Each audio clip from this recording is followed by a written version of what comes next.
Bullying എന്ന് പറയുന്നത് ഒരു നോർമൽ ബിഹേവിയർ അല്ല. അത് തീർച്ചയായിട്ടും ഒരു അഗ്രസീവ് ബിഹേവിയറാണ്.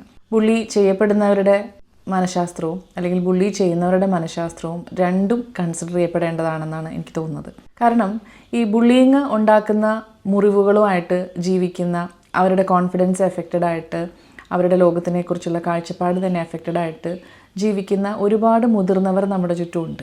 വളരെ റിപ്പീറ്റഡായിട്ട് ആവർത്തന സ്വഭാവത്തിൽ ഒരാളെ ടാർഗറ്റ് ചെയ്ത് അയാളെ ഫിസിക്കലിയോ ഇമോഷണലിയോ ഒക്കെ ഹാം ചെയ്യുന്ന രീതിയിലുള്ള ഡെലിബറേറ്റ്, വളരെ മനഃപൂർവ്വമായിട്ടുള്ള ഒരു പ്രവൃത്തിയാണ് ബുള്ളിയിങ് എന്ന് പറയുന്നത്.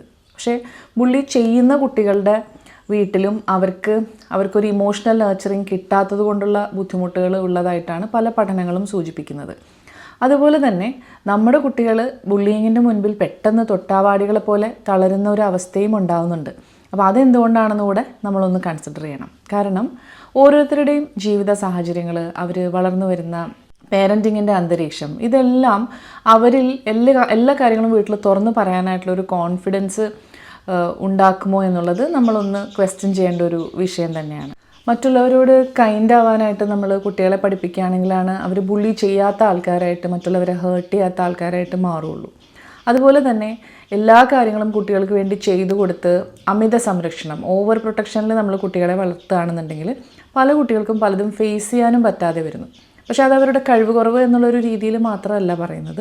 ഇപ്പോൾ ചില കുട്ടികൾക്ക് വേറൊരാൾ അവരെ ബുള്ളി ചെയ്ത് സംസാരിക്കുക അല്ലെങ്കിൽ ഇടിച്ചു ചേർത്തി സംസാരിക്കുകയൊക്കെ ചെയ്യുമ്പോൾ അവർക്കത് സ്കൂളിലോ വീട്ടിലോ അല്ലെങ്കിൽ വേറെ ആരുടെങ്കിലും ഷെയർ ചെയ്യണം എന്ന് തോന്നുന്നില്ല. കാര്യം അവരെ കൊണ്ടത് സാധിക്കുന്നില്ല. ഞാനങ്ങനെ പറഞ്ഞു കഴിഞ്ഞാൽ am I not strong enough to handle it by myself എന്നുള്ളൊരു ഡൗട്ടും ഒക്കെ നമ്മുടെ കുട്ടികളുടെ മനസ്സിലുണ്ടായിരിക്കാം.